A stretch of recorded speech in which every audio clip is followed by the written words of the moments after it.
നമസ്കാരം. നമ്മളുടെ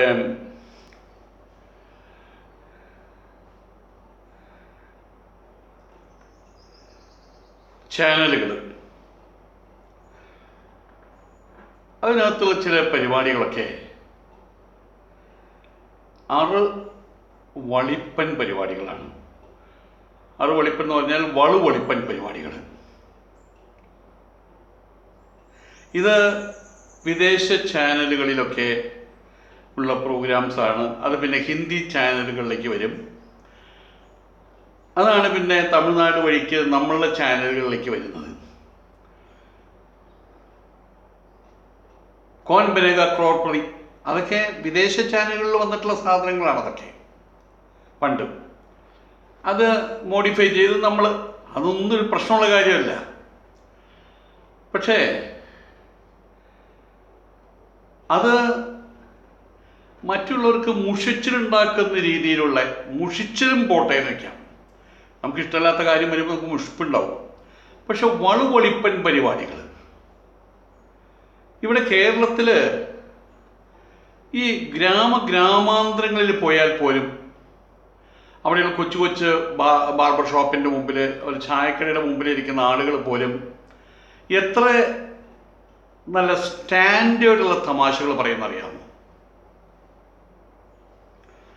അതേ സമയത്ത് നമ്മുടെ ഭരിതബന്ധുക്കളിലെ പഴയ കൊച്ചു കൊച്ചു തമാശകളൊക്കെ ഉണ്ട്.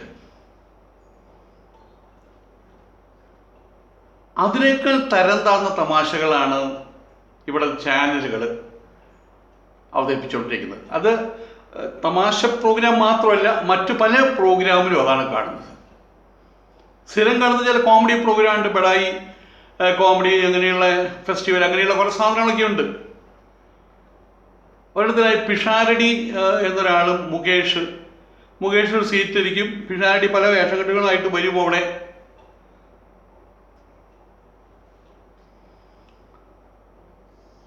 അയാൾ പറയുന്ന എന്തെങ്കിലും തമാശ കേട്ടിട്ട്, എൻ്റെ അമ്മയാണ് സത്യം, എനിക്ക് ഇന്ന് വരെ അറപ്പും വെറുപ്പും അല്ലാതെ ചിരിക്കാൻ തോന്നിയിട്ടില്ല. ഞാൻ ഡൽഹിയിലുള്ള സമയത്ത് അവിടെയുള്ള ഒരു വലിയൊരു പ്രോഗ്രാമിന് എന്നോട് ചോദിച്ചു, ആരാണ്, അങ്ങനെ ആരെങ്കിലും ഉണ്ടോ എന്ന് ചോദിച്ചപ്പോൾ ഞാൻ പറഞ്ഞു, എനിക്ക് അങ്ങനെയുള്ള ആൾക്കാരൊന്നും അറിയില്ല, ഈ ടി വിയിൽ വരുന്ന ആൾക്കാരൊക്കെ ഞാൻ കണ്ടിട്ടുള്ളൂ.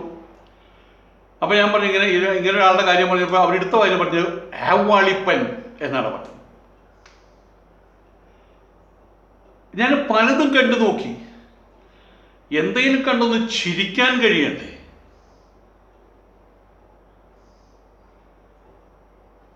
ഇവര് ചിരിക്കുന്നുണ്ട്.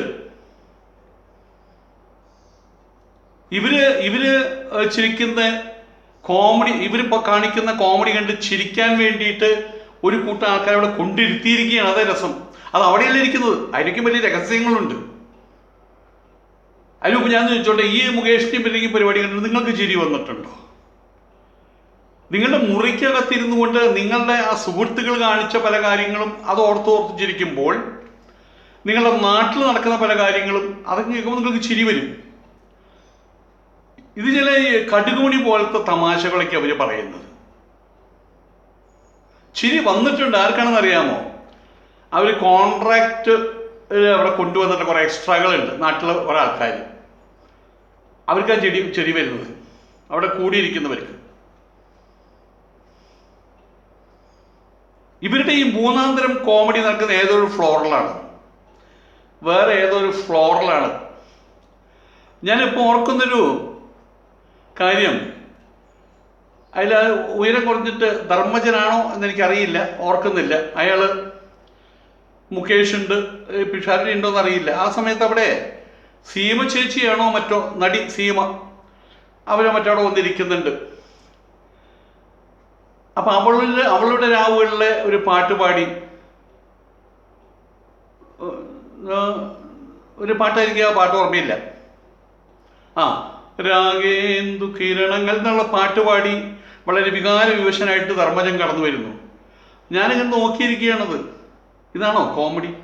ഇങ്ങനെ കടന്നു വന്നിട്ട് അയാൾ പറയുകയാണ്, എൻ്റെ 15 വയസ്സ് മുതൽ ഞാൻ സീമ ചേച്ചിയെ പ്രേമിക്കാൻ തുടങ്ങിയതാണെന്ന്.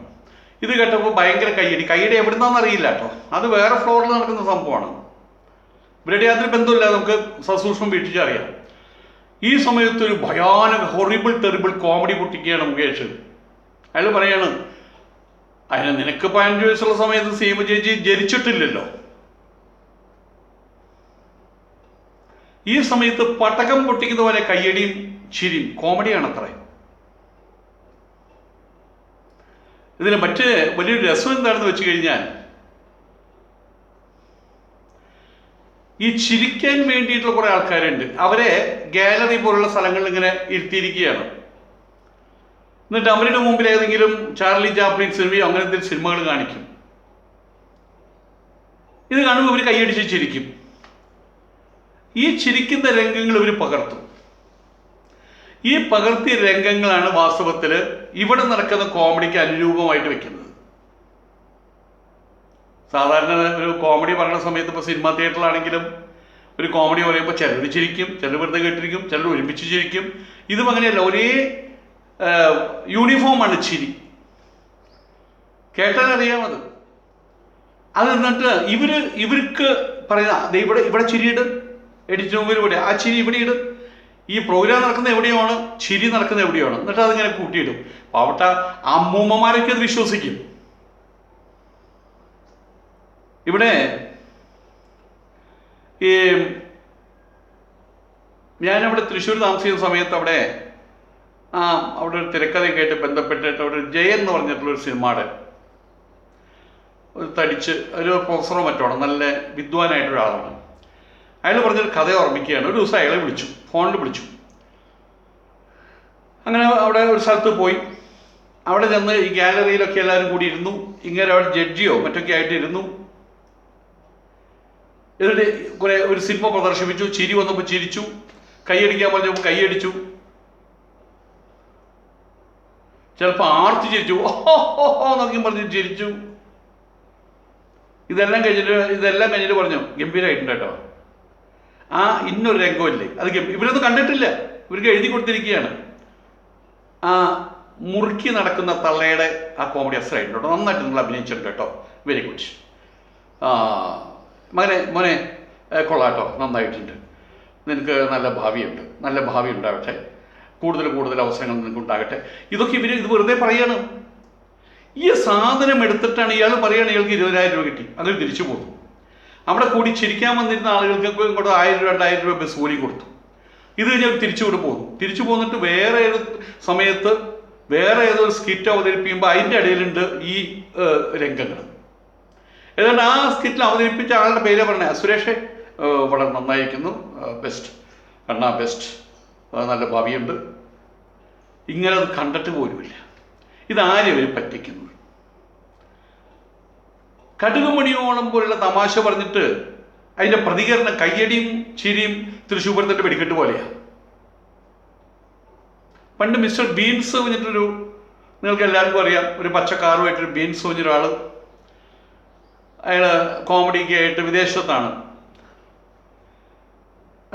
എനിക്കൊക്കെ വളരെ ഇഷ്ടപ്പെട്ട കോമഡിയാണ്, നല്ല സ്റ്റാൻഡേർഡ് കോമഡിയാണ്, നല്ല രസകരമായിട്ടുള്ള കോമഡിയാണ്. പൈസ ചെലവിട്ട് സ്ക്രിപ്റ്റൊക്കെ എഴുതി വലിയൊരു സംവിധാനമുണ്ട് അതിൻ്റെ പുറകിൽ, തോന്നിയത് പറയുന്നതല്ല. അത് പിന്നീട് ഇവിടെ അത് സ്പോൺസർ ചെയ്തെടുത്ത ആളുകൾ അതിനകത്ത് ആവശ്യമില്ലാത്ത ചിരി കലർത്താൻ തുടങ്ങി. ഇദ്ദേഹം എന്തെങ്കിലും ചെയ്യുമ്പോൾ ഒരേ തരത്തിലുള്ള ചിരി, ആരോ എവിടെയോ ഒന്ന് ചിരിപ്പിച്ചു, അത് ആ ചിരി മാത്രം എടുത്തിട്ട് പുട്ടിന് പീരിയിടുന്ന പോലെ ഇങ്ങനെ ഓരോ സ്ഥലത്ത് കൊണ്ടിട്ടുണ്ട്. അതോടെ അത് കാണുന്നത് ഞാൻ നിർത്തി. ഇപ്പം ഇവിടെ തന്നെ എന്തോ മറിമായെന്നോ മറ്റോ വരുന്നുണ്ട്. ഞാൻ അറിയുന്ന ഒരാൾ വിളിച്ചു പറഞ്ഞു, നിങ്ങൾ ആ ചിരി എടുത്ത് ചിരിക്കുന്നത് ഞങ്ങളുടെ ചുമതലയാണ്. നിങ്ങൾ തമാശ കാണിച്ചാൽ ഞങ്ങളാ ചിരിക്കേണ്ടത്. അത് ഞങ്ങൾക്ക് ചിരി വരുമ്പോഴാണ് ഞങ്ങൾ ചിരിക്കുക.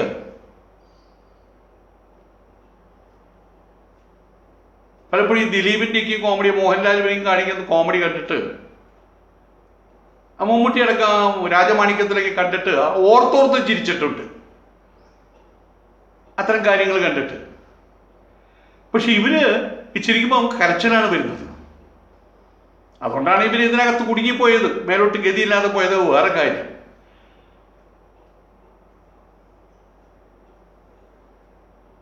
നാളൊരു ഇതിൽ പറയാണ്, രണ്ട് ദമ്പതികൾ തമ്മിൽ കണ്ടുമുട്ടി. അപ്പോൾ അവർ ചോദിച്ചു, എന്താണ് സുഖമാണോ, അങ്ങനെയാണോ ഒക്കെ ചോദിച്ചു. പിന്നെ വെറുതെ ഒരു ചോദ്യം ചോദിക്കുക, എന്താണ് വിശേഷം. ആ ചോദ്യങ്ങൾക്കിടയിൽ ചോദിക്കുകയാണ്, നീ ചത്ത എവിടേക്കാ പോകുക, എന്തോ അതിനെക്കുറിച്ച് പറഞ്ഞപ്പോൾ ആ ആനുഷംഗികമായിട്ട് ചോദിച്ചു, നീ ചത്ത എവിടേക്കാ പോവുക. ഞാൻ സ്വർഗത്തിലേക്കേ പോവുള്ളൂ. അപ്പോൾ ഇയാൾ ചോദിച്ചു, എന്താ ഉറപ്പ്, നീ സ്വർഗത്തിലേക്കേ പോകുള്ളൂ എന്ന് എന്താ ഉറപ്പ്, വേറെ ഇടല്ലല്ലോ, ഇപ്പം ഞാൻ നരകത്തിലല്ലേ എന്ന് അയാളുടെ ഭാര്യയെ നോക്കി പറയാണ്. പണ്ടത്തെ ബന്ധുക്കളിലേക്കും വന്നു പോയ കുറേ എലിപ്പൻ തമാശകളായി പറയുന്നത്. അതിന് കയ്യടിയും ചിരിയും മറ്റുള്ള കാര്യങ്ങൾ, വേറെ ആൾക്കാരെ കൊണ്ടാണ് ചിരിപ്പിക്കുന്നത്. ഇവരൊരു ഫ്രെയിമിൽ നിന്ന് ഇവർ തമാശകൾ പറയും, തമാശകൾ എന്ന് പറയുന്ന വളിപ്പുകൾ പറയും, എന്നിട്ട് വേറൊരു ഫ്രെയിം അതിനകത്ത് കൂട്ടിച്ചേർത്ത് ചിരിക്കുന്നത്. പിന്നെ ഇവരുടെ ഫ്രെയിം, അതിന് ചിരിക്കുന്ന ഫ്രെയിം വേറെ, ഇതിങ്ങനെയാണ് എല്ലാത്തിനും കാണിക്കുന്നത്. ഇനി വേറെ ഒന്ന്, ഒരു ഗായക കലാകാരുണ്ട്, ആണുങ്ങൾക്ക് സ്പെഷ്യാലിറ്റി ഉണ്ടാവാൻ മുടി കെട്ടി വെക്കണം, മുടിക്ക് വളർത്തി പെണ്ണുങ്ങളുടെ പോലെ കൊണ്ട കെട്ടി, ഇനി മൂക്കുത്തിയും മറ്റേ എന്താ വേണ്ട ജിംകി കമലും കൂടി ഇട്ടാൽ മതി ആണുങ്ങൾ. അപ്പോൾ പിന്നെ ആൾക്കാർ ശ്രദ്ധിക്കുമല്ലോ. പെണ്ണുങ്ങളാണ് വെച്ചാൽ മുടിക്ക് വെട്ടി ക്രോപ്പ് ചെയ്ത് ആഭരണങ്ങളിടാതെ ഷർട്ടൊക്കെ ഇട്ടിട്ട് കാണാത്ത വേഷങ്ങൾ എന്ന് പറയും, അങ്ങനെ ഒരുത്തം വന്നിട്ടുണ്ട്. ഇയാള് പാട്ട് പാടുന്നത് വളരെ രസമാണ്.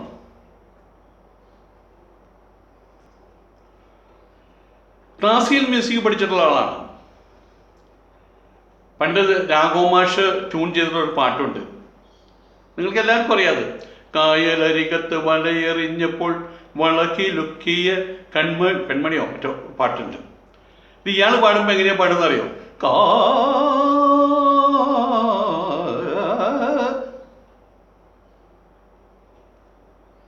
ആ കായലരികത്തൊന്ന് പറഞ്ഞു തീർക്കി 1.5 മണിക്കൂറാ.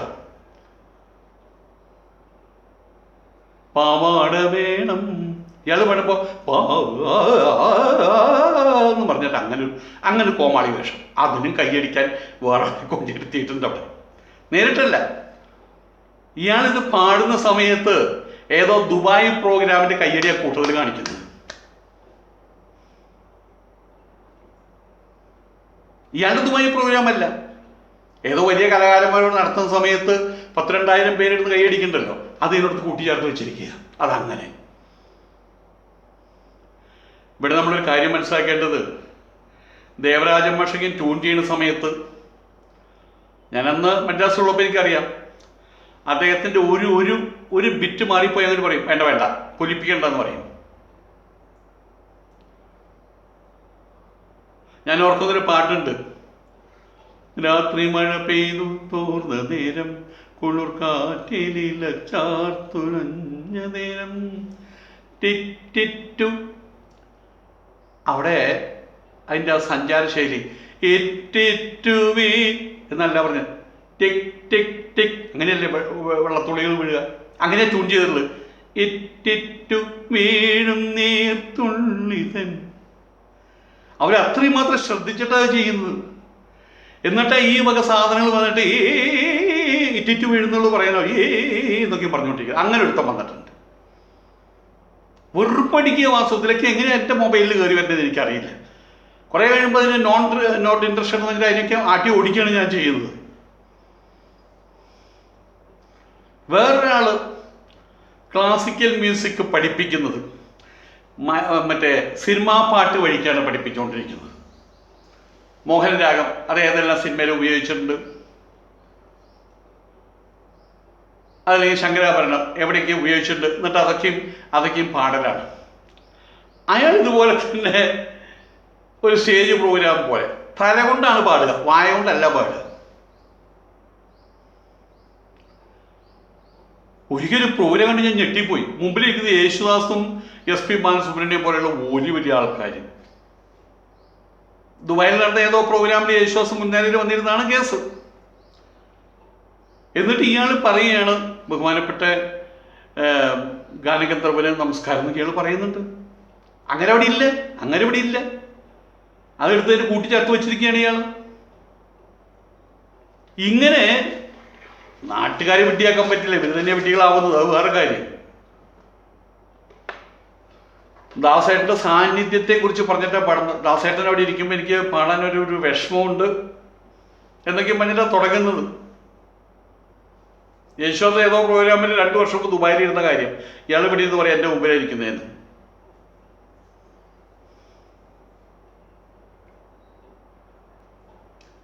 നമ്മുടെ ഈ വഴിവാണിപ്പക്കാർ പറയില്ലേ, ഈ കോമഡി പ്രോഗ്രാമിലേക്ക് കാണുന്നതാണ്. ഈ വഴിവാണിപ്പക്കാർ പറയില്ല, ഒന്നെടുത്താൽ 3 ഫ്രീ എന്ന് പറഞ്ഞാൽ ഒരു വീഡിയോ കണ്ടാൽ 5 ചിരി ഫ്രീ. അങ്ങനെ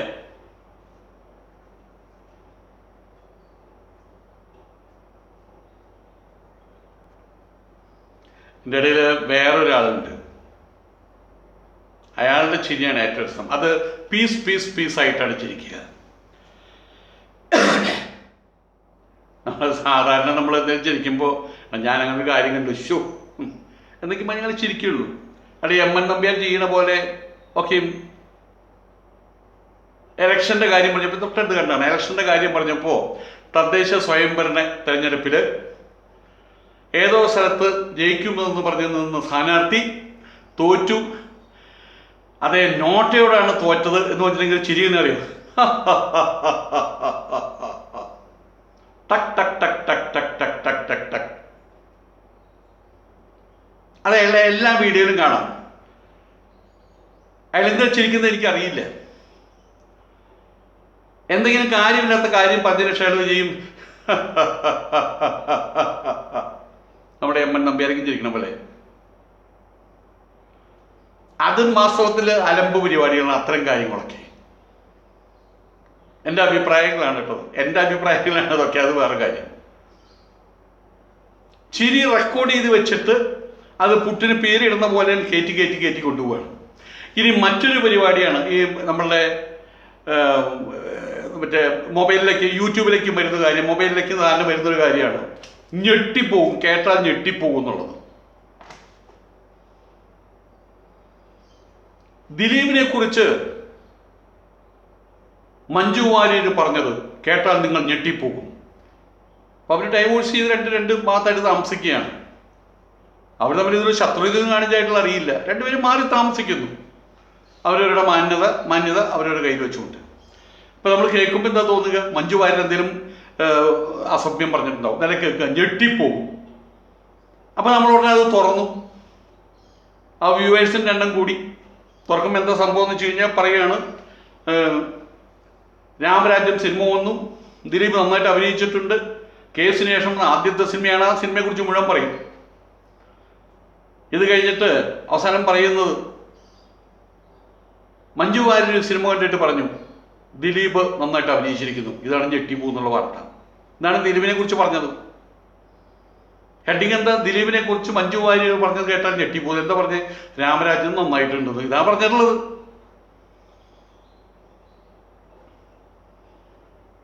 അടുത്ത പരിപാടി വൈദ്യം.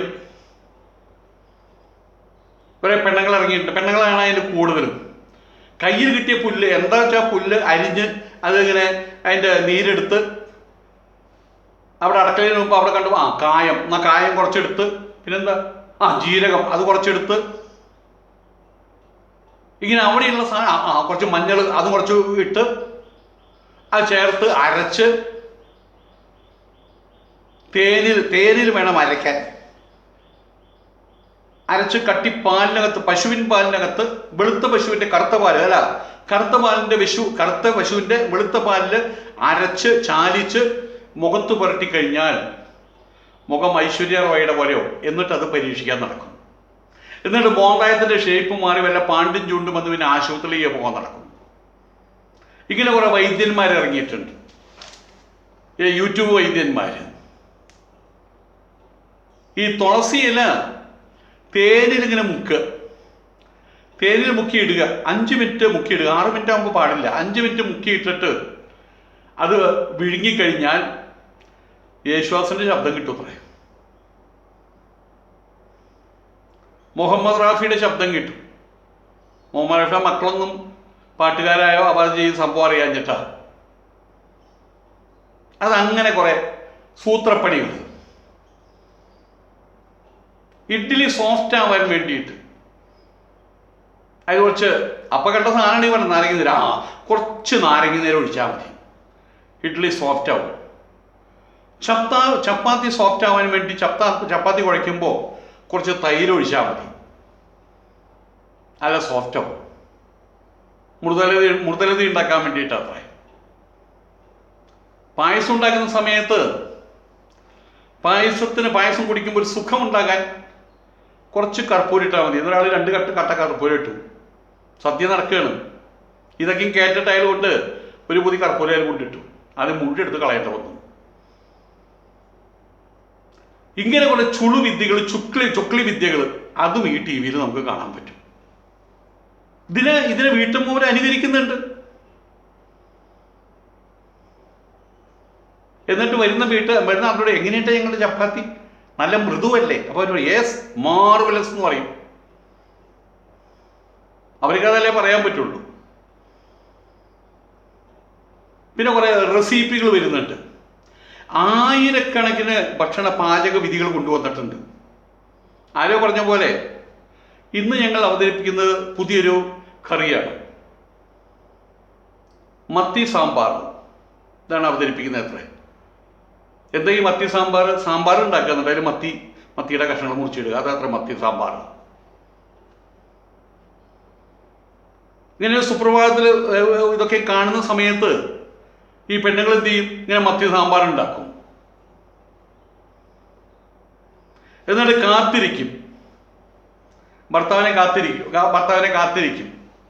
അങ്ങനെ മുമ്പിൽ വലിയൊരു സംഭവം അവതരിപ്പിക്കാൻ വേണ്ടിയിട്ട്. കേട്ടിട്ടില്ലേ? കോന്ത ഞാൻ കാത്തിരിപ്പു ഞാൻ. കോന്തന്റെ ഗതികേട്.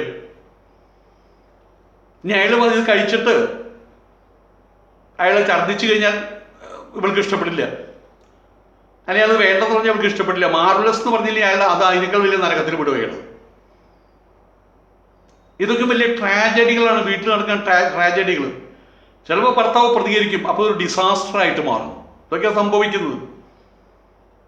എത്രയായാലും എന്തായാലും ഏത് യൂസഫലി ഇക്കയുടെ വീട്ടിലാണെങ്കിലും മമ്മൂക്കയുടെ വീട്ടിലാണെങ്കിലും മോഹൻലാലിൻ്റെ വീട്ടിലാണെങ്കിലും ആ കുടംപുളിയിട്ട മീൻകറിയും അവിയലും സാമ്പാറൊക്കെ അവർ കഴിക്കുന്നത്. ഈ വക സൂക്കേട് ഇതൊക്കെ തരം ഒരു ഭ്രാന്ത് പിടിച്ച പെണ്ണുങ്ങളായി കാണിച്ചുകൊണ്ടിരിക്കുന്നത്. കയ്യിൽ നമ്മൾ എന്തൊരു സാധനം ഇട്ട് ഇളക്കിയിട്ട് കുറേ ഉപ്പും പൊടിയിട്ട് കഴിഞ്ഞാൽ അതൊരു കറി. ഇപ്പം ഞാനൊക്കെ അങ്ങനെ ഉണ്ടാക്കാം, എനിക്ക് കറി ഉണ്ടാക്കാനൊന്നും അറിയില്ല. അപ്പം എന്ത് ചെയ്യും? പരിപ്പ് ചൂടാക്കും, എന്നിട്ട് കുറച്ച് മിളക് പൊട്ടിച്ചിടും, കുറച്ച് ഉപ്പിടും, എന്നിട്ട് വറുത്തിടുക. എല്ലാം അതുപോലെ. എനിക്ക് വേറെ ഒന്നും അറിയില്ല. ഇന്നും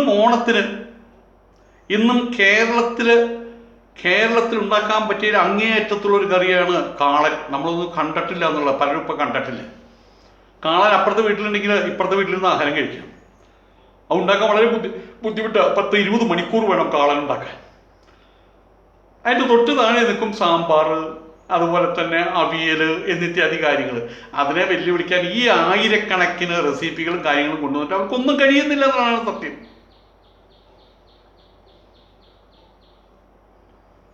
പിന്നെ വേറൊരു ചളിപ്പൻ പരിപാടിയുണ്ട്, ഓണൊക്കെ വന്ന് ക്രിസ്മസൊക്കെ വന്ന് ഇൻ്റർവ്യൂകൾ, അതിൻ്റെ സിനിമാടികളെ പിടിച്ച ഇൻ്റർവ്യൂകൾ.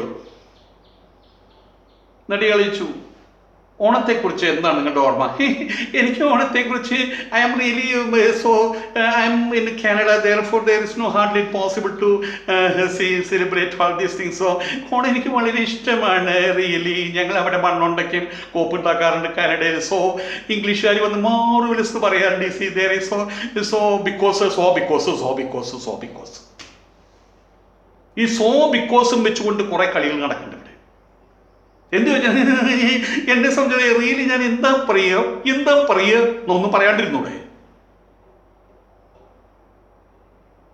മര്യാദയ്ക്ക് ചോദിക്കില്ല, മര്യാദയ്ക്ക് ഉത്തരവും പറയില്ല. ഈ ബിക്കോസ് റിയലി ഞാൻ എന്താ പറയാം ഇങ്ങനെയുള്ള കുറെ കോപ്രായങ്ങളും വേറെ. പണ്ടൊക്കെ ആ ONV ഒക്കെ ഉള്ള സമയത്തൊക്കെ ഓണത്തിന് അദ്ദേഹത്തെ വിളിച്ചു വരുത്താറുണ്ട് ദൂരദർശനിലൊക്കെ. അപ്പം അദ്ദേഹത്തോട് ചോദിക്കും ഓണത്തെക്കുറിച്ച് എങ്ങനെ ഓർമ്മ എന്താണ്. അങ്ങനെ വളരെ മൃദുവായിട്ട് പറയും. പക്ഷെ നമ്മളതിന് കേട്ടിരിക്കും, ഹൃദയത്തിലേക്ക് കയറിപ്പോവുക വാക്കുകൾ. അങ്ങനത്തെ ആൾക്കാർ ഇന്നും ഉണ്ട്. പക്ഷെ അവരിന്ന് വിളിക്കില്ല. ഇങ്ങനെയുള്ള കുറെ കോപ്രായത്തികളെ വിളിക്കുക വാസ്തവത്തിൽ.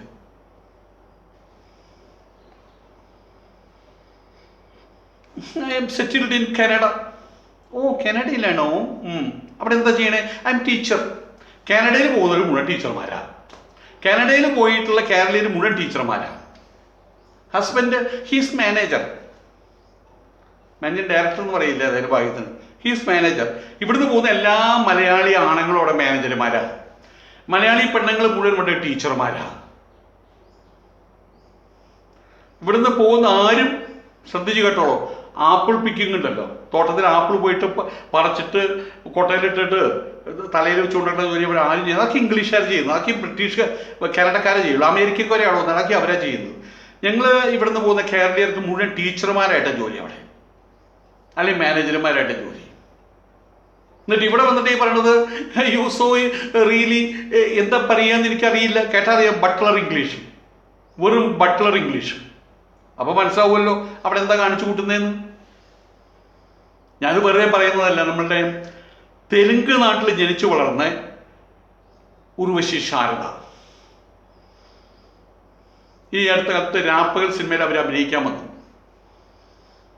അപ്പൊ അവര് ചോദിച്ചു, മമ്മൂട്ടിയുടെ ഒപ്പാണോ? അതെ. ഈശ്വര, ഞാൻ കുറെ കാലമായിട്ട് അഭിനയിച്ചിട്ടൊന്നുമില്ല, മമ്മൂട്ടിയെ പോലൊരു വലിയ നടന്റെ മുമ്പിൽ എങ്ങനെയാ അഭിനയിക്കാന്നൊക്കെ പറഞ്ഞിട്ട് അവര് നമ്മളേക്ക് പുതുതായിട്ട് ചാൻസ് കിട്ടിയിട്ട് പോകുന്ന ആൾക്കാരുണ്ട്, അതുപോലെ വരച്ചിട്ടാണ് അവർ വന്നത്. ഞാനത് ട്രൈ ചെയ്ത് നോക്കാം. കമൽ സാറിനോട് പറഞ്ഞു അത്രേ, എന്നെ പറ്റില്ല, എന്നെ ഒഴിവാക്കണം കേട്ടോ എന്ന്. ഇവിടെ വന്ന സമയത്ത് മമ്മൂട്ടി എന്ന് പറയുന്ന ആ മഹാമല പർവ്വതം ചെയ്തത് എന്താണെന്നറിയോ? അവരെ കാല് തൊട്ട് വണങ്ങി.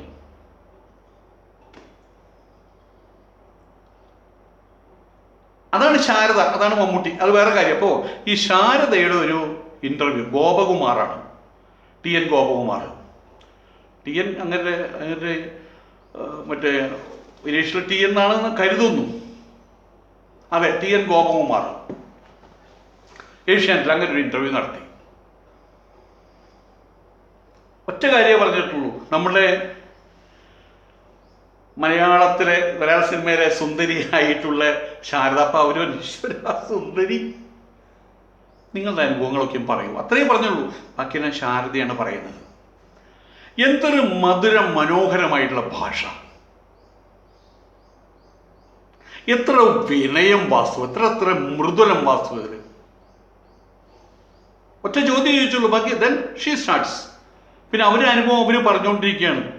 അതിൻ്റെ ഇടയിൽ ഒരു ഇംഗ്ലീഷ് വേർഡ്, ഞാൻ എന്താ പരിയ എന്നൊന്നും പറഞ്ഞില്ല. അവർ അറിയാവുന്ന നല്ല ഭാഷയിൽ, മലയാള ഭാഷയിൽ അവർ പറയുന്നു.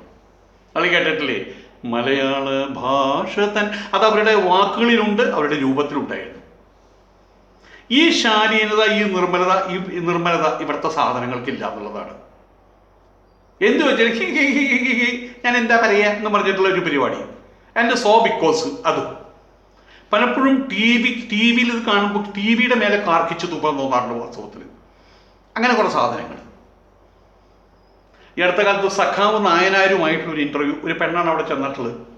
വാലിട്ട് കണ്ണെഴുതി രൂപയ്ക്കും കോലയ്ക്കും കെട്ടി അവരെ പ്രദർശിപ്പിക്കാൻ ചെന്നിരിക്കുകയാണ്. അപ്പോൾ സഖാവ് നായനാരുണ്ട്, സഖാവ് ശാരദ ടീച്ചറുണ്ട് അവിടെ. ഇവർ ഇൻ്റർവ്യൂ ആരംഭിച്ചു. നായനാരുടെ ഇൻ്റർവ്യൂ ആണ്. എല്ലാവരും TV തുറന്നിരിക്കണം നായനാരുടെ ഇൻ്റർവ്യൂ കാണാൻ വേണ്ടിയിട്ട്. ഈ നായനാരുടെ ഒരു പ്രത്യേകത എന്ന് വെച്ചാൽ അങ്ങയുടെ മുഖത്ത് വെറുതെ നോക്കിയിരുന്നാലും നമുക്ക് സമയം പോണെന്നറിയില്ല. പക്ഷെ ഈ പെണ്ണ് എന്ത് ചെയ്താലും അവരോട് സംസാരിപ്പിക്കില്ല. സഖാവിനോട് ചോദിച്ചു, അങ്ങ് ഈ പ്രസംഗിക്കാനൊക്കെ പോകുമ്പോൾ ഒരുപാട് പ്രിപ്പയർ ചെയ്തിട്ടാണോ പോവുക, അതോ അവിടെ ചെന്ന ഉടനെ അങ്ങനെ അത് നമ്മൾ ഇവിടുന്ന് നമ്മളുടെ മനസ്സ് അപ്പടി ഇടപെട്ടു? ഇദ്ദേഹത്തോട് സംസാരിപ്പിക്കില്ല. നമുക്ക് TV-യുടെ മുമ്പിൽ നിന്ന് കാണാനേ പറ്റുള്ളൂ. TV-യുടെ ഉള്ളിൽ കൂടെ മോന്തേപ്പർ കുത്തുവെച്ച് കൊടുക്കാൻ പറ്റുള്ളൂ ഈ പെണ്ണിന്റെ. ഇത്തരം ഇന്റർവ്യൂകൾ ആറ് ബോറിങ് തന്നെയാണ്. ഇന്റർവ്യൂ നടത്തുന്നവൻ താരമായിട്ട് മാറാൻ ശ്രമിക്കുകയാണ് ചെയ്യുന്നത്. മറ്റുള്ളവരോട് സംസാരിപ്പിക്കില്ല. എല്ലാം ഇവർ തന്നെ പറയും. ഒരു സിനിമാ നടി അല്ലെങ്കിൽ ഒരു ഇന്റർവ്യൂ വന്നു കഴിഞ്ഞാൽ ഇവർ തുടങ്ങുകയാണ്, നമസ്കാരം നമസ്കാരം ജയഭാരതി, നമസ്കാരം. ജയഭാരതി ആദ്യമായിട്ട് അഭിനയിച്ച സിനിമ 1900 ഇന്ന സിനിമയല്ലേ, ആ സിനിമയിലെ പ്രൊഡ്യൂസർ ഇന്ന ആളല്ലേ, ആ സിനിമയിൽ ഇങ്ങനെയൊക്കെയുള്ള അനുഭവങ്ങളൊക്കെ ഉണ്ടായിട്ടുണ്ടല്ലോ. ഇവർ മുഴുവൻ കേട്ടുകൊണ്ടിരിക്കുക. അവർ പറയേണ്ട കാര്യം ഇയാൾ പറയുകയാണ്, അവർ ചരിത്രം മുഴുവൻ പറഞ്ഞു. ഇവർക്ക് യെസ് എന്ന് പറയേണ്ട ആവശ്യം മാത്രമേ ഉള്ളൂ. നിങ്ങൾ ആദ്യമായിട്ട് അഭിനയിച്ച സിനിമ എന്താ, അതിൻ്റെ അനുഭവം എന്താ എന്നൊറ്റ ചോദ്യം ചോദിച്ചാൽ പോരെ. അവർ പറയേണ്ട കാര്യങ്ങൾ കൂടി ഇയാൾ പറഞ്ഞുകൊണ്ടിരിക്കുക എന്നർത്ഥം. ഇൻ്റർവ്യൂ ചെയ്യപ്പെടുന്ന ആളുകൾ ഒന്നും സംസാരിക്കില്ല, ഈ ഇൻ്റർവ്യൂ ചെയ്യുന്ന ആൾ. മമ്മൂട്ടി ദുബായിലൊരു പ്രോഗ്രാമിന് കയറി ചെന്ന് ഞാൻ ഓർക്കുകയാണ്. ഞാൻ കണ്ടതാണ് ദുബായിൽ വെച്ചൊരു പ്രോഗ്രാം. മമ്മൂട്ടി വരുന്നതിന് മുമ്പ് അവതാരകൻ്റെ വളിപ്പ് ആരംഭിച്ചു. അയാൾ വലിയ പാകിസ്ഥാനുകളൊക്കെ ഇടുന്ന വലിയൊരു 25,000 രൂപയുടെ ജുബ്ബയൊക്കെ ഇട്ടിട്ട് ഇവിടേക്കും ഇതൊക്കെ വെച്ച് പിടിപ്പിച്ച ഇതൊക്കെ ഇട്ടിട്ട് എവിടെ നിന്ന് ഇറങ്ങി വന്ന പോലെ എടുത്താൽ എങ്ങനെ മമ്മൂക്ക അങ്ങനെ ചെയ്തു, മമ്മൂക്ക ഇങ്ങനെ ചെയ്തു, മമ്മൂക്ക തുടക്കത്തിൽ ഇങ്ങനെയായിരുന്നു, അതിനെക്കുറിച്ചൊരു 15 മിനിറ്റ് പ്രഭാഷണം. അത് കഴിഞ്ഞ് ഈ പറയുന്ന ആ മഹാനുഭാവൻ കടന്നു വന്നതോ ഒരു മുണ്ടും ഷർട്ടോട്ട് സ്ട്രാക്കും ഷർട്ടും ഇട്ടിട്ട്, ഒരു സാധാരണ മുഹമ്മദ് കുട്ടി. അങ്ങനെ സിനിമയിൽ മാത്രം മമ്മൂട്ടി, അങ്ങനെ വീട്ടിൽ അങ്ങനെ മുഹമ്മദ് കുട്ടിയാ, ഒരു സാധാരണ മനുഷ്യനാണ്. അവിടെ അഭിനയമില്ലല്ലോ. അവിടെ ചെല്ലുമ്പോൾ നമുക്ക് തോന്നും, പലരും അവിടെ കയറി ചെന്ന് അനുഭവപ്പെട്ടിട്ടുണ്ടോ, മമ്മൂട്ടി ചീത്ത പറയുമോ, അത് ചെയ്യൂ, ദേഷ്യപ്പെടുമോ. അവിടെ ചെല്ലുമ്പോൾ ഒരു പാവം മനുഷ്യൻ. ഇയാൾ എന്നിട്ട് ഇവിടെ മമ്മൂട്ടി ഇവിടെ കയറി വന്നപ്പോൾ ഇയാൾ പറയാണ്, നമസ്കാരം മമ്മൂട്ടി, ഗുഡ് മോർണിംഗ് മമ്മൂട്ടി, അതാണ്. ഇയാൾ കിടന്ന് തെറിക്കുകയാണ് ഈ സാധനം കിടന്നിട്ട്. 12,000 പേര് കാണാനുണ്ട്. അല്ല മമ്മൂട്ടി, ഞങ്ങൾക്കെല്ലാവർക്കും ഒരു ആഗ്രഹമുണ്ട് മമ്മൂട്ടി. എന്താണ് ഞങ്ങൾ ആഗ്രഹം പറയാണ്? മറ്റേ മാമാങ്ക സിനിമയിലോട്ട് ഡയലോഗ് പറയാം. ഇതാണ് ഇങ്ങോട്ട് പറയുന്നത്. മമ്മൂട്ടി മുഖത്തടിച്ച പോലെ മറുപടി പറഞ്ഞത്. അത് മാമാങ്ക സിനിമ കണ്ടിട്ടില്ലേ, അത് കണ്ടാൽ പോലെ. ഇപ്പം ഞാനീ പറയുന്നുണ്ട് ഡയലോഗല്ലേ എന്ന് പറഞ്ഞു. അവനോട് മാറ്റി നിർത്തി. അവസാനം അവതാരകരെന്തോ വലിയ കാര്യം ചെയ്ത പോലെയാണ്. അവരുടെ അവതരണം കൊണ്ടാണ് മമ്മൂട്ടിക്ക് കയ്യടി കിട്ടിയതെന്ന് തോന്നുന്നു. അല്ലെങ്കിൽ മമ്മൂട്ടി വെറുതെ വന്ന കയ്യടി കിട്ടിയാൽ ആരും കാണാൻ ഇഷ്ടപ്പെടില്ലെന്ന് തോന്നുന്നു.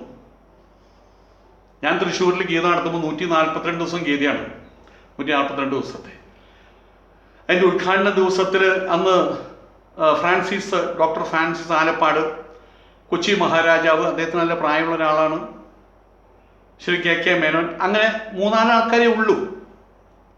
അത് ഈ പ്രോഗ്രാം നടത്തിപ്പുകാരാണ്, അവരെ വിളിക്കണമല്ലോ. അപ്പം അതിന് അവതാരകനായിട്ട് വന്നത് നന്ദകിഷോറാണ്. അവൻ എൻ്റെ അടുത്ത സുഹൃത്താണ്, സിനിമയിലൊക്കെ അഭിനയിച്ച സിനിമാ താരമാണ്, ഒക്കെയാണ്. ഞാൻ നന്ദകിഷോറിന് പറഞ്ഞു, നീ ഇവിടെ വന്ന് വല്ലാതെ അവതരിപ്പിക്കണ്ട. നിന്റെ പുറത്തു പോകുന്ന സമയത്ത് നിനക്ക് കിട്ടുന്ന പൈസ ഞാൻ കൃത്യമായിട്ട് നിനക്ക് തരും. അത് വേറെ കാര്യം, അതൊരു പ്രൊഫഷൻ. വെറുതെ പറഞ്ഞാലും പറയും, അതുകൊണ്ട് ഞങ്ങൾ തമ്മിലുള്ള ബന്ധം. അപ്പം അതിനകത്ത് ആ പ്രോഗ്രാം നടത്തിയതിൻ്റെ മാനേജറോട് പറഞ്ഞു, ഇത്ര രൂപ കൊടുക്കാൻ പറഞ്ഞു. 1 രൂപ കൊടുത്തു. കയറിയിട്ട് പറഞ്ഞു, എല്ലാവരും ഇത് ക്ഷണിച്ചേക്കുക, അത്രമാത്രം മതിയെന്ന്. അവരുടെ കയറിയിട്ട് പറഞ്ഞു, ഇന്ന് നമ്മളുടെ തൃശ്ശൂരിന് അഭിമാനിക്കാവുന്ന ഒരു ദിവസമാണ്. 142 ദിവസം നീണ്ടു നിൽക്കുന്ന ഒരു മെഗാ ഗീത ശങ്കരമാഷി സഹിതം സ്വാമി ബ്രഹ്മാനന്ദ തീർത്ഥ പറയുകയാണ്. അതിന് മുൻപായിട്ട് എൻ്റെ വകൊരു ഗീത ഞാൻ പറയാൻ പോവുകയാണ് എന്ന് നിങ്ങൾ വിചാരിക്കേണ്ട. ഞാൻ ആൾക്കാരെ ക്ഷണിക്കാനാണ് വന്നത്. ഓരോരുത്തരെ ക്ഷണിച്ചു, സദസ്സിൽ കയറ്റി, അവരറിഞ്ഞുപോയി. അതിന് കയ്യടി കിട്ടിയെന്നുള്ളതാണ്. അതിനവിടെ കയ്യടി കിട്ടിയെന്നുള്ളതാണ്. ഈ സ്വാഗത പ്രസംഗം അതുപോലെ അവതാരകന്മാർ എല്ലാം നശിപ്പിക്കും വാസ്തവത്തിൽ. ഈ ഗുരുവായൂർ കേശവന്റെ കൊമ്പുമ്പ് പിടിച്ചു വരുന്ന പാപ്പാനൊരു വിചാരമുണ്ട്, ഗുരുവായൂർ കേശവൻ അതിനേക്കാൾ വലുതാ താനെന്ന് എന്ന പോലെ. വീണ്ടും ഞാൻ ഓർക്കുകയാണ്, TN ഗോപകുമാരൻ നെടുമുടി വേണുവിനെ ഇൻ്റർവ്യൂ ചെയ്തത്. ഏഷ്യാനെറ്റ് പ്രോഗ്രാം ചീഫാണ് അദ്ദേഹം. അന്ന് ഇൻ്റർവ്യൂ ചെയ്തു. അദ്ദേഹത്തിന് വല്ലാത്തൊരു ശബ്ദമാണ്, അദ്ദേഹം നല്ല ശബ്ദമാണ്, പുരുഷ ശബ്ദമാണ്. ഒറ്റ ചോദ്യം ഉണ്ടായിരുന്നുള്ളൂ. നമ്മുടെ ഇന്നത്തെ അതിഥി ശ്രീ നെടുമുടി വേണുവാണ്, നമ്മുടെ വേണുചേട്ടനാണ്. നമസ്കാരം. അപ്പോൾ അദ്ദേഹം നമസ്കാരം പറഞ്ഞു. അങ്ങ് സിനിമാ രംഗത്ത് വന്ന് 30 വർഷമായി. അങ്ങ് സിനിമാ രംഗത്ത് വന്നിട്ട് അങ്ങേക്കുണ്ടായ അനുഭവങ്ങൾ, അതിൽ ഇവിടെ പറയാൻ അങ്ങേക്ക് താല്പര്യമുള്ള അനുഭവങ്ങൾ ഒന്ന് മറ്റേ പ്രേക്ഷകർക്ക് വേണ്ടി പറയണം. ഇത് പറഞ്ഞതിന് ശേഷം പിന്നെ ഒരിക്കൽ പോലും TN ഗോപകുമാർ സംസാരിച്ചില്ല, നെടുമുടി വേണു സംസാരിച്ചത്. എന്ത് രസമായി! ഇതിപ്പോഴും മറക്കുന്നില്ല. അദ്ദേഹത്തിൻ്റെ ചോദ്യം ആ ഉത്തരം ഒന്നും മറക്കുന്നില്ല. ഇനി പെണ്ണുങ്ങളുടെ ഇൻ്റർവ്യൂ നടത്തി കഴിഞ്ഞാൽ എന്താണെന്നറിയില്ല. ഇല്ലാത്ത ആത്മധൈര്യം കാണിക്കാനാണോ ഇല്ലാത്ത പത്രാസ് കാണിക്കാനോ എന്നറിയില്ല. പണ്ട് ഒരു ഡബ്ബിംഗ് ആർട്ടിസ്റ്റ് ഉണ്ടായിരുന്നു, ഇപ്പോൾ അവളാരെ കാണാനില്ല. വന്നു കഴിഞ്ഞ ഉടനെ തന്നെ കാലുമ കാലുകയറ്റി വയ്ക്കും. എന്താ പെണ്ണുങ്ങൾക്ക് കാലുമ കാലുകയറ്റി വെച്ചൂടെ? ഒരു കുഴപ്പമില്ല. അത് ഞാനാണോ തീരുമാനിക്കുന്നത്? സ്വാമിയാണോ തീരുമാനിക്കുന്നത്? അല്ലേ അല്ല. പക്ഷെ കാണുമ്പോൾ എനിക്കുണ്ടാവുന്ന അനുഭവം പറയാം, അരോചകമായിട്ട് തോന്നാറുണ്ട്, അശ്ലീലത്തായിട്ട് തോന്നാറുണ്ട്. അത് സംഗതി സാരിക്ക് എടുത്തിട്ടേ വന്നിട്ടുള്ളൂ. പക്ഷേ നമ്മുടെ മനസ്സിൽ ചില രൂപങ്ങളുണ്ടല്ലോ, കാലുമ കാലും വെച്ച് കുണച്ചിരിക്കുന്നത്. അതങ്ങനെ കുറേ എണ്ണമുണ്ട്.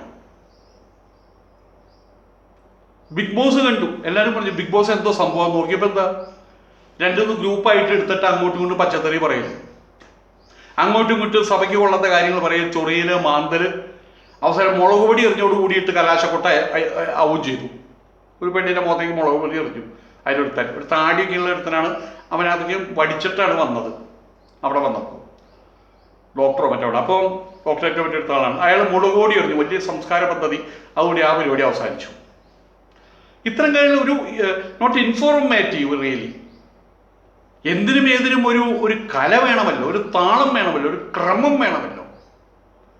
ഇതൊന്നല്ലാതെ അതിലത് വെറുതെ തമ്മിൽ പല്ലിറുമ്പുക. ചില പട്ടികളെ കണ്ടല്ലേ തമ്മിൽ കാണുമ്പോൾ പല്ലിറങ്ങും, കുരയ്ക്കൽ പല്ലിറങ്ങും. അങ്ങനെയുള്ള കുറേ സാധനങ്ങളെ കൊണ്ടുവന്ന്, കുറേ കഴുതപ്പുലികൾ, കുറേ ഹൈനകളെ കൊണ്ടുവന്നിട്ട് അവർ തമ്മിൽ അങ്ങോട്ടും ഇങ്ങോട്ടും തെറി പറയിപ്പിക്കൽ. എന്നിട്ട് പിറ്റേ ദിവസത്തിൻ്റെ ആരാധകന്മാർ അവരുടെ ചാനലിൽ പറയും, നാളെ മുതൽ വിജയശ്രീ വരും തോന്നുന്നില്ല, വിജയശ്രീ വന്നു കഴിഞ്ഞാൽ രാജശ്രീ അവളുടെ ചള്ളക്കടിക്കാനുള്ള സാധ്യതയുണ്ടെന്നൊക്കെ പറഞ്ഞ് പുറത്ത് ചില പരിപാടികൾ ഒപ്പിച്ചു വയ്ക്കും. ഇന്നത്തെ ഇത് കണ്ടതിന് ശേഷം നാളത്തെ കാണാൻ പോകാൻ വേണ്ടിയിട്ടുള്ള ഒരു ആങ്സൈറ്റി ഉണ്ടാക്കൽ, വിഭ്രമം ഉണ്ടാക്കൽ, അങ്ങനെയും കുറേ പരിപാടികൾ. വീട്ടുകാർ ഒരുമിച്ചിരുന്ന് കാണാൻ പറ്റില്ല. അത്തരം കാര്യങ്ങളിൽ വീട്ടുകാർ ഒരുമിച്ചിരുന്ന് കാണാൻ പറ്റില്ല. അതിൻ്റെ ഇടയിൽ ഏതോ ഉപ്പും മുളകോ മറ്റോ വന്നു ഒരു കൊച്ചുകുട്ടിക്കായിട്ട്. അതൊക്കെ നല്ല രസമായിരുന്നു. വീടിനകത്തുള്ള വൃത്തികേടില്ലാത്ത പരിപാടികൾ അങ്ങനെയൊക്കെ ഉണ്ട്, അങ്ങനത്തെ പരിപാടിയും ഉണ്ട്. അതൊക്കെ നല്ല കാര്യങ്ങളാണ്. പിന്നെ വാർത്താ വായനയാണ്. വാർത്താ വായന പറഞ്ഞപ്പോൾ ചെളി വാരി എറിയലാണ് വാർത്താ വായന. ഇയാൾ എന്തെങ്കിലും പറയും, പറഞ്ഞ ശേഷം പറയും, നിങ്ങളെ അദ്ദേഹം കള്ളൻ എന്നാണ് വിളിച്ചിട്ടുള്ളത്, എന്താണ് നിങ്ങൾ